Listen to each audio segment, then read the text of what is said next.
Shalom, puji Tuhan, kita masih bisa bertemu dalam ibadah hari ini. Sebelum memulainya, kita akan masuk di dalam doa. Mari kita berdoa. Bapa di surga, di dalam nama Tuhan Yesus, kami mengucap syukur, berterima kasih atas segala kebaikan yang Tuhan perbuat dalam kehidupan kami. Sebentar kami akan mulai ibadah hari ini, Tuhan pimpin dari awal pertengahan sampai akhirnya. Dan kami percaya kami memperoleh berkat yang dari Tuhan. Kami buka ibadah hari ini dalam nama Allah Bapa, Putra dan Roh Kudus, yaitu di dalam nama Tuhan Yesus Kristus. Amin. Puji Tuhan, saudara-saudara, kita lalui setiap hari dalam kehidupan kita bersama dengan Tuhan. Hari-hari berlalu.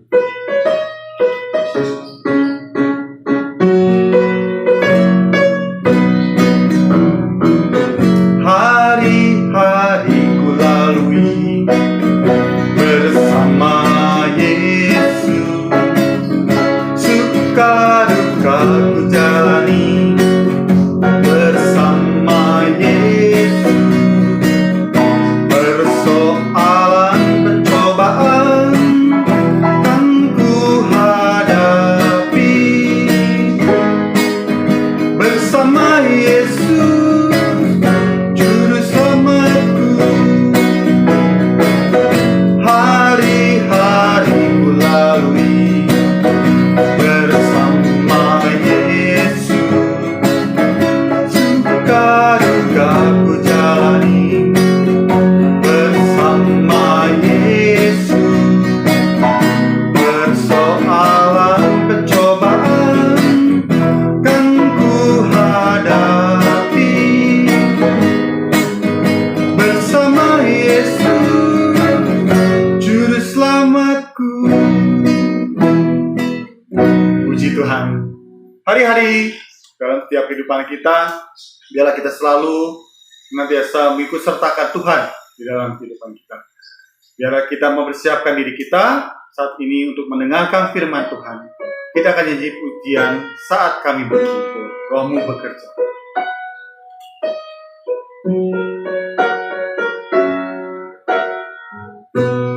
Saat kami berkumpul, Rohmu bekerja. Ajar kami memuliakan nama-Mu. Kala hati kami mulai menyembah, berkat-Mu atas kami, Tuhan. Berkat-Mu atas kami. Sungguh besar kasih setiamu. Besar kasih setiamu,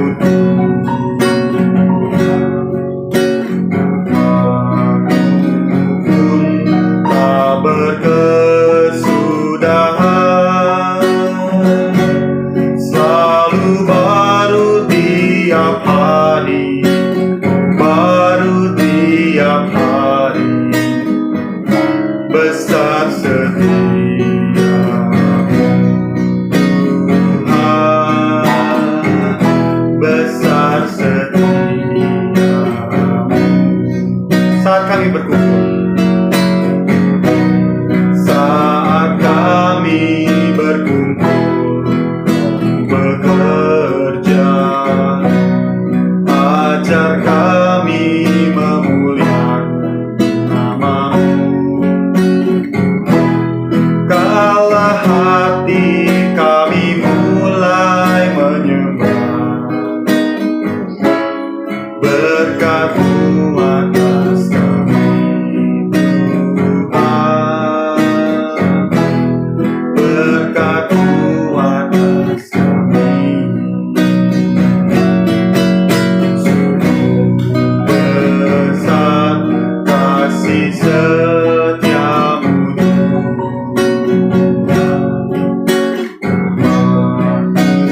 pun tak berkesudahan,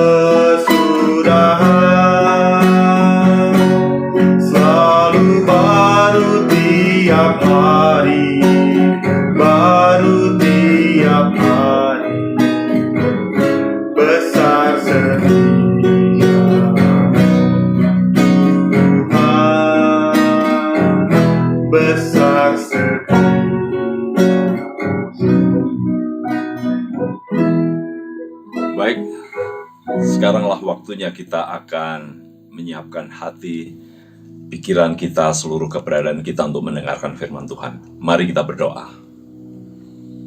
Bapa Surgawi, kami sungguh bersyukur kami masih mendapatkan hak istimewa untuk mendengarkan firman-Mu.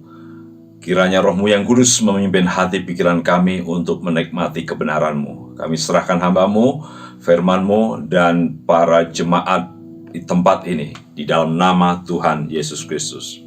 Amin. Ibu Bapak yang dikasihi Tuhan, Shalom semuanya.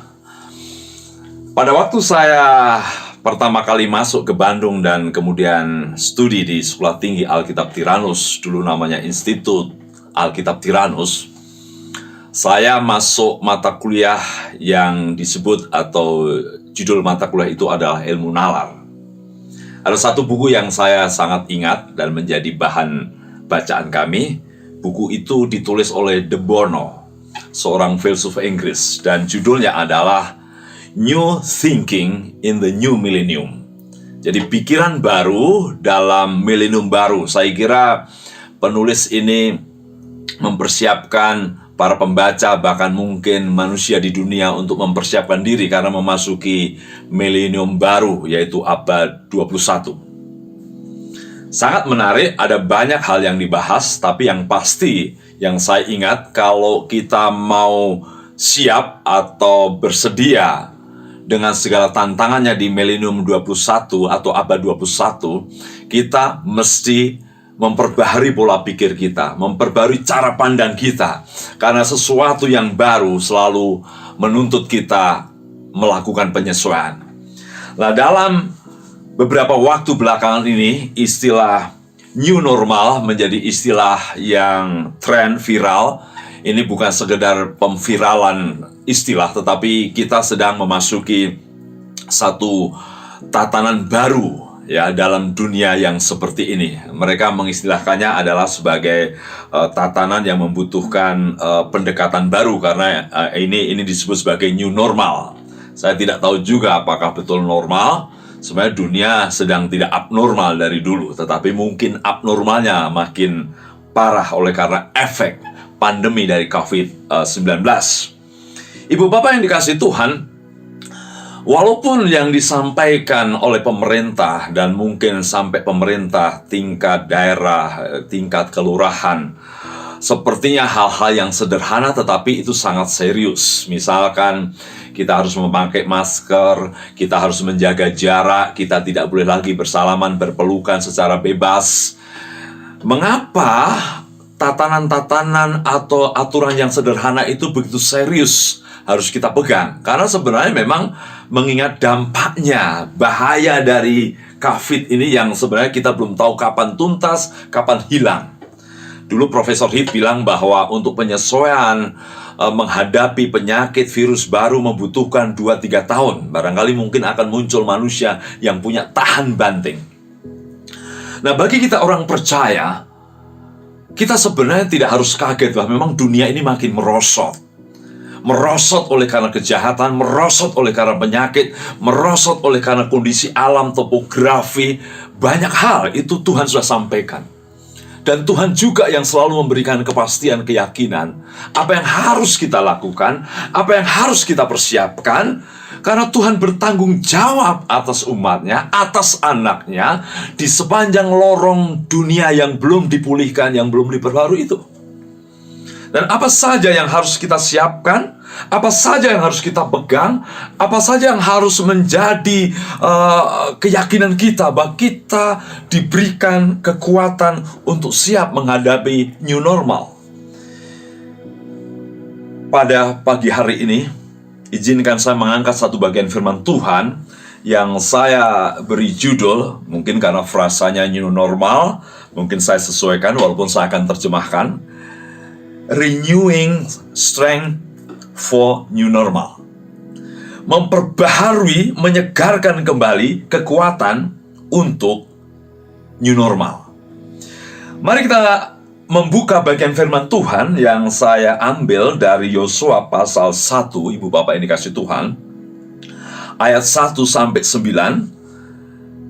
Saya mengajak saudara untuk melihat Yosua, tokoh luar biasa setelah Musa dalam kepemimpinan atas suatu komunitas yang besar yang disebut sebagai Israel.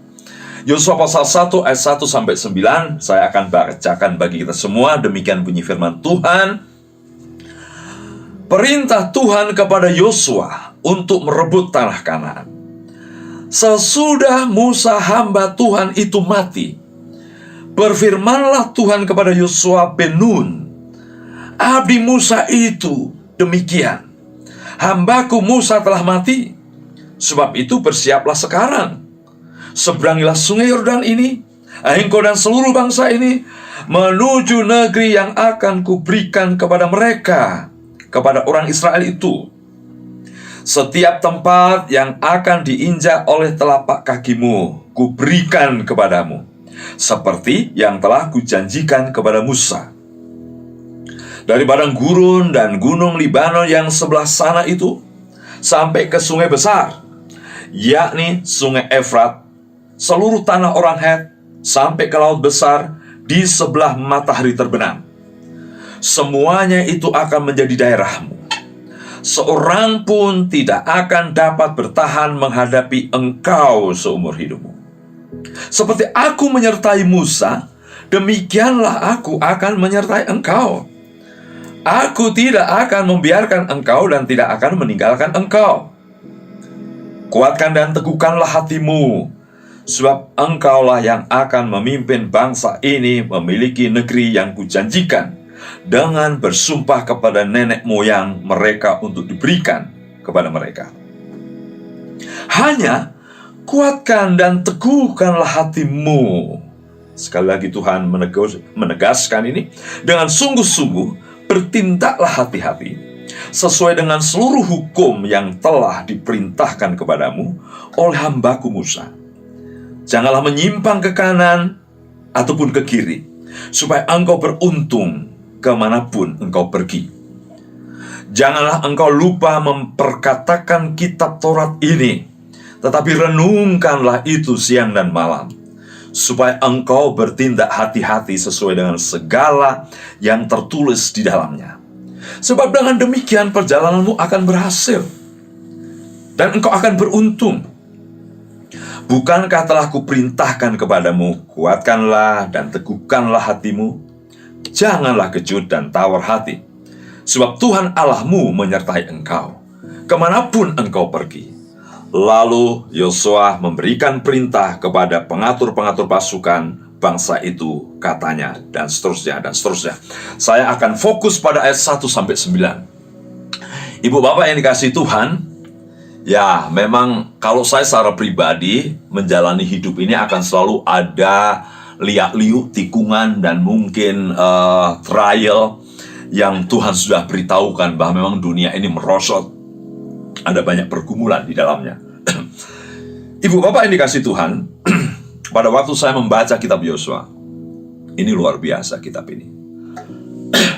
Kitab ini menyampaikan laporan kesuksesan Yosua sebagai pengganti Musa. Tapi tidak mudah. Sebenarnya Yosua ini orang yang punya pengalaman luar biasa. 40 tahun bersama Musa. Kalau saya boleh sebut sebagai co-leader, ya, pemimpin yang berdampingan dengan Musa. Kalau Musa mengkoordinir dalam banyak hal, Yosua tentu dalam konteks pertempuran. Prestasinya luar biasa. Dalam berbagai pertempuran, Yosua lah yang ada di depan. Segala mujizat dia saksikan. Segala pengalaman dia sudah kenyang. Bagaimana Musa menghadapi masalah, bagaimana Musa menghadapi bangsa yang keras kepala itu, Yosua tahu. Dan Yosua sudah belajar bagaimana defense mekanismenya menghadapi di hadapan Tuhan. Tapi orang sekali Yosua pun tidak cukup membuat dia betul-betul steril dari rasa takut dan cemas. Kalau saya mendengar banyak orang berkhotbah, jangan takut, seharusnya tidak perlu takut. Saya kira itu sebenarnya dorongan-dorongan yang pada kenyataannya orang nggak mungkin bisa betul-betul steril dari ketakutan. Lihat Yosua yang berkaliber itu, yang punya pengalaman bersama hamba Tuhan itu, juga mengalami kecemasan. Kalau saudara perhatikan dalam pasal 1 ini jelas, Tuhan berdialog dengan Yosua, dan Tuhan tahu juga kondisi Yosua yang dalam kecemasan. Karena Yosua disiapkan untuk mengganti Musa. Saya melihat apa yang dilaporkan oleh Yosua dalam pasal 1 ayat 1-10 betul-betul sebuah pergumulan, ketakutan, kecemasan yang dijawab oleh Tuhan sebelum dia memasuki tanah Kanaan dan menaklukkan bangsa itu. Barangkali wajar saudara ya, terbayang-bayang, apa aku bisa seperti Musa? Apa aku bisa seperti dia? Apa aku ditakutin? Karena memang orang Israel punya karakter yang buruk, keras kepala, gampang protes, gampang mengeluh. Saya kira bukan sekedar Yosua takut apakah dirinya bisa seperti Musa, tetapi takut juga bahwa karakter-karakter jelek dari Israel itu tidak bersih.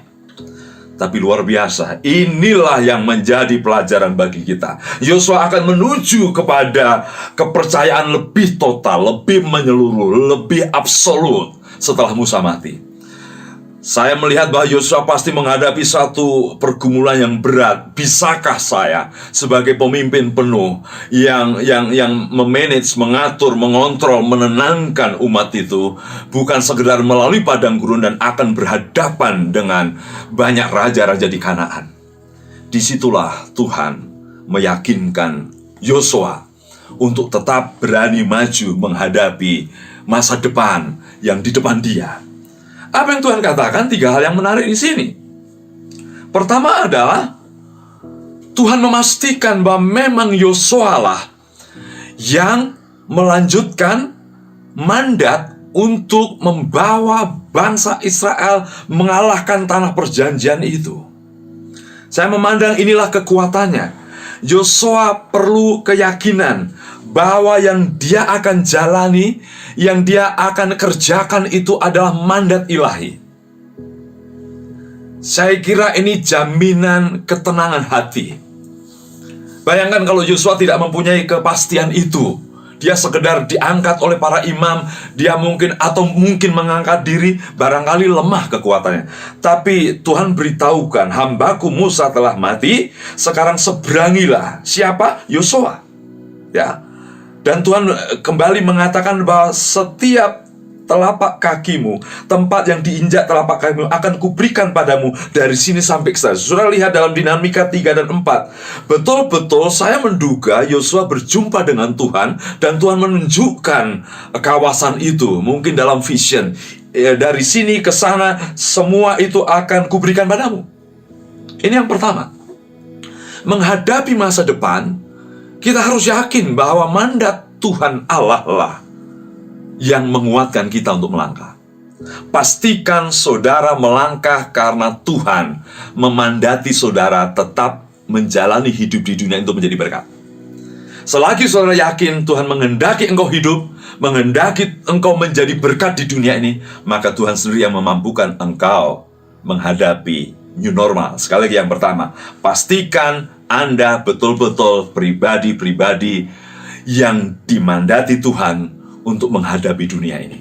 Yang kedua, yakini penyertaannya yang tegas. Saya kira saya katakan tadi, kurang apa? Tuhan menyertai Musa, menyertai Yosua juga dalam pertempuran berkali-kali. Tapi saya mau yakinkan saudara, mau beribu kali, berapa kali saudara pernah disertai Tuhan, tetapi saudara tidak akan pernah steril dengan ketakutan dan kecemasan. Setiap masalah baru membutuhkan penguatan kembali. Setiap masalah baru membutuhkan penguatan kembali. Setiap ada problem baru, besar kecil, seringkali kita membutuhkan penguatan baru. Lihat saudara ayat 5, 6, 7, kata kuatkan dan teguhkanlah hatimu. Ayat 6, ayat 7 diulangi. Ayat 9, bukankah telah kukatakan, telah kuperintahkan, kuatkanlah, teguhkanlah hatimu. Saudara, berarti si Yosua yang hebat itu pun menghadapi situasi yang selanjutnya, tanggung jawab atas bangsa, tetap mengalami kecemasan. Sampai Tuhan bilang, bukankah telah kukatakan Yosua? Bukankah aku sudah ngomong. Artinya barangkali dalam dialog dengan Tuhan Allah, mungkin ada del-del Tuhan, tapi gimana? Mungkinkah aku? Apakah aku bisa seperti Musa? Apakah aku bisa menghandle bangsa yang tegar tengkuk ini? Tuhan bilang, bukankah telah aku perintahkan, telah aku katakan. Saudaraku, tidak salah dan tidak mungkin steril, saudara tetap cemas hari-hari esok dalam situasi yang disebut sebagai new normal, ya. Hidup biasa kembali, tetapi dengan pendekatan yang tidak mudah. Silahkan saudara terus menyampaikan ketakutanmu pada Tuhan. Dan Tuhan tidak pernah bosan menyampaikan komitmennya. Aku akan menyertai kamu. Bukankah aku sudah ngomong? Jadi saya kira memang khotbah penguatan peneguhan itu wajar kalau sering diulang-ulang. Karena penderitaan dan persoalan sering diulangi, variannya beda, perlu peneguhan. Saya pun sebagai hamba Tuhan, jangan bilang Pak Mika yang gagah, nggak pernah takut, bohong besar itu. Pendeta sekali berapapun saya jamin, jangan takut loh, harus hilang. Maaf, saya nggak yakin itu. Dalam kehidupan sehari-hari, pasti dia juga cemas. Tapi tenanglah, Tuhan berkata, aku sudah berkata. Kuatkan, teguhkanlah hatimu. Saudara, kadang kita perlu suara Tuhan bertubi-tubi. Kuatkan, teguhkan, sembari melangkah.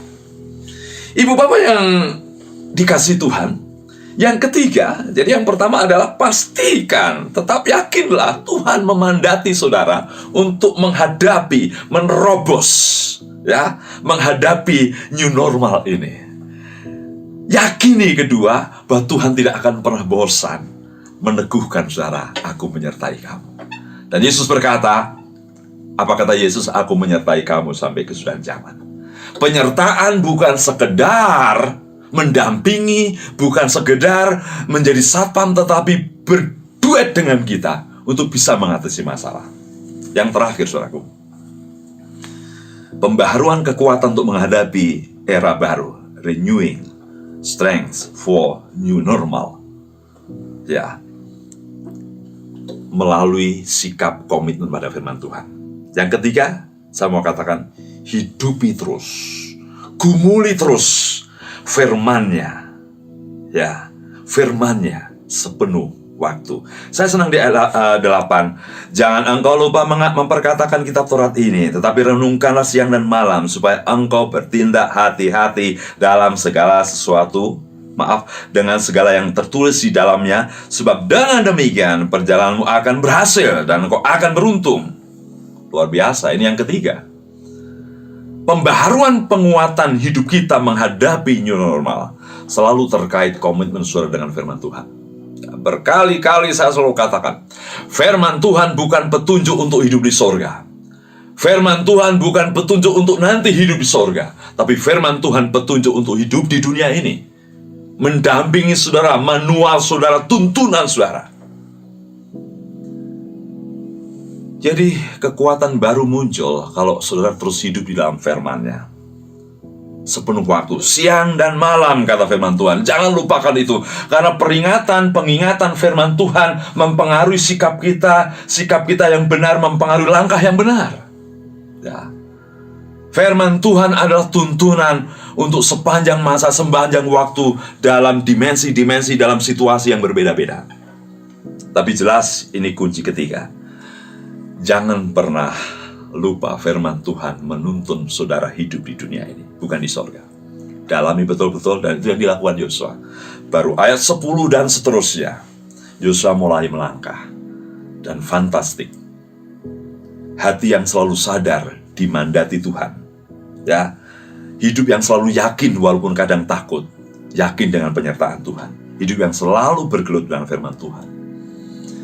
Dalam waktu yang kurang lebih 30 tahun, Yosua melakukan pekerjaan bahkan lebih besar dari Musa, ya. 30-an raja di selatan, di utara dikalahkan. Ada mujizat terbesar di kitab Yosua. Matahari berhenti, bulan berhenti demi pertempuran di selatan itu. Mana ada mujizat seperti itu? Dan sampai ilmu pengetahuan pun bingung. Ada satu hari yang hilang. Saya menduga inilah hari yang diduga ilmu pengetahuan pernah hilang, kemungkinan sekali berkaitan dengan Yosua pasal 10. Dan sampai hari kematiannya dikatakan, sampai pada zaman tua-tua, Israel takut akan Tuhan. Yosua menghasilkan, menyampaikan prestasi yang luar biasa. Ibu Bapak dikasih Tuhan, beritanya tidak baru, tetapi pembaharuan perlu. Ya, mari kita menyerahkan hidup kita untuk terus meyakini Tuhan mempercayakan saudara untuk hidup, memandati saudara. Tuhan terus tidak berkeputusan meyakinkan saudara bahwa Dia menyertai kita dan firman-Nya menjadi jaminan kita. Mari kita mulai punya pikiran baru, ya. Dulu malas-malas, nggak bersih, nggak kontrol diri, sekarang harus pakai masker, jaga jarak. Itu perlu penyesuaian. Sebenarnya sederhana, tapi itu perlu keberanian. Sesuatu yang baru kita perlukan. Ya, ada banyak masalah kita, karena kita tidak siap dengan pendekatan-pendekatan baru, atau dalam firman Tuhan, pembaharuan kembali. Ya, saudaraku yang dikasih Tuhan, tetap melangkah, tetap percaya. Ya, ada banyak hal yang kita harus perbaharui dalam hidup kita. Langkahi hari esok, langkahi setiap jengkal tanah, kehidupan, profesi dengan sepenuh-penuhnya mempercayakan kepada Yesus Kristus. Tuhan menyertai Anda, Tuhan menguatkan Anda, dan kiranya semua hal yang saudara sedang hadapi dalam new normal selalu sama dengan kemenangan, selalu sama dengan terobosan. Mari kita tundukkan kepala. Tuhan, terima kasih buat firman-Mu, pengalaman manis luar biasa dari Yosua. Orang sekali Yosua pun bisa takut dan cemas, sampai Tuhan harus berdialog pribadi dengan dia. Dia takut barangkali bayang-bayang kehebatan Musa. Mungkin dia merasa apakah dia sanggup seperti dia. Dia mungkin cemas karena bangsa itu bukan bangsa yang mudah, taat dan tertib. Sementara ke depan yang Yosua hadapi menaklukkan Kanaan. Demikian juga setiap kami, Tuhan. Kami akan masuk pada hari esok dengan etika, perilaku, sikap baru dalam pergaulan. Tuhan, terima kasih buat pengalaman Yosua. Dan kami akan terus merasakan inspirasi firman. Terpuji nama-Mu, jamah setiap jemaat di GBIS di tempat ini. Dan kuasa Yesus Kristus beserta mereka semua. Haleluya. Amin. Shalom Bapak Ibu Saudara-saudari yang dikasihi Tuhan. Bersyukur kepada Tuhan hari ini kita diberkati melalui firman Tuhan dan puji-pujian. Biar semuanya hanya untuk hormat kemuliaan nama Tuhan. Kami juga ucapkan terima kasih kepada Bapak Dr. Mika Sulistiono yang telah menyampaikan firman Tuhan. Doa kami Tuhan Yesus memberkati dan memakai Bapak Dr. Mika sebagai dosen di Sekolah Tinggi Alkitab Tiranus dan pelayanan bersama keluarga di mana-mana tempat. Kiranya Tuhan dimuliakan. Terima kasih juga kepada Bapak Andri sebagai WL dan juga pujian dari kaum Bapak dan Ibu. Juga semua saudara yang terlibat dalam pelayanan ibadah online ini. Kiranya Tuhan memberkati pelayanan saudara-saudara semua. Mari kita akan tutup ibadah ini dengan doa dan berkat. Bapa Surgawi, kami mengucap syukur kepadamu pada pagi hari ini. Setelah selesainya ibadah online ini, Tuhan sudah memberkati pelayanan saudara-saudara kami semua. Bapa, kiranya Engkau memakai mereka lebih indah lagi di dalam pelayanan mereka bersama dengan Kristus Yesus. Kami juga berdoa dengan jemaat Tuhan untuk Bapak Pendeta Dr. Mika Sulistiono yang telah menyampaikan kebenaran firman Tuhan. Kiranya Tuhan memakai hamba-Mu ya Tuhan menjadi kemuliaan dan kebesaran nama Tuhan. Kami juga berdoa untuk semua saudara-saudara yang sudah melayani akan ibadah ini. kiranya Tuhan memakai mereka semua lebih indah lagi bersama dengan Kristus Yesus. Terpuji nama-Mu ya Bapa. Kami juga berdoa untuk sidang Tuhan yang menyaksikan akan ibadah online ini pada pagi hari ini. Kiranya Engkau memberkati kehidupan rumah tangga demi rumah tangga, yang bekerja, yang berusaha, yang berdagang. Tuhan limpahkan berkat-Mu. Kami juga berdoa bagi saudara-saudara yang mungkin ada di dalam terganggu kesehatannya. Bapa, kiranya Engkau menjamah, memberikan kesembuhan dan pemulihan bagi mereka semuanya. Sehingga ya Tuhan, kami semua boleh ada dengan penuh sukacita saat-saat hari-hari ini. Terima kasih ya Bapa. Kami juga berdoa untuk pemerintahan baik di pusat maupun di daerah. Kiranya Engkau akan memakai mereka semuanya Tuhan untuk menjalankan tugas kenegaraan ini. Dan juga boleh ya Tuhan, mereka semua menjalankan tugasnya dengan baik. Ya Tuhan, terlebih lagi dalam menghadapi situasi pandemi yang masih melanda di negara kami Indonesia, Bapa, kiranya Engkau saja yang memberikan pemulihan semuanya ya Tuhan, segala bidang, baik ekonomi juga kiranya Engkau pulihkan perusahaan-perusahaan, pabrik-pabrik ya Tuhan, sehingga dapat mengerjakan kembali para karyawannya dengan baik ya Bapa. Terima kasih Tuhan, terima kasih ya Bapa. Sebentar ya Tuhan, kami akan akhiri ibadah ini. Kiranya Tuhan memberkati sidang Tuhan dan kami semua yang dapat menyaksikan akan ibadah online ini. Terpuji nama-Mu ya Bapa. Allahku akan memenuhi segala keperluan-Mu menurut kekayaan dan kemuliaan-Nya. Dalam Kristus Yesus, dimuliakanlah Allah dan Bapa kita selamanya. Mari saudaraku sekalian, terimalah berkat daripada Allah Bapa, cinta kasih daripada Tuhan Yesus yang tak berkesudahan, beserta persekutuan yang manis dari Allah Roh Kudus akan menyertai kita semua mulai pagi hari ini, bahkan sampai Maranatha. Bagi yang percaya katakan bersama, amin.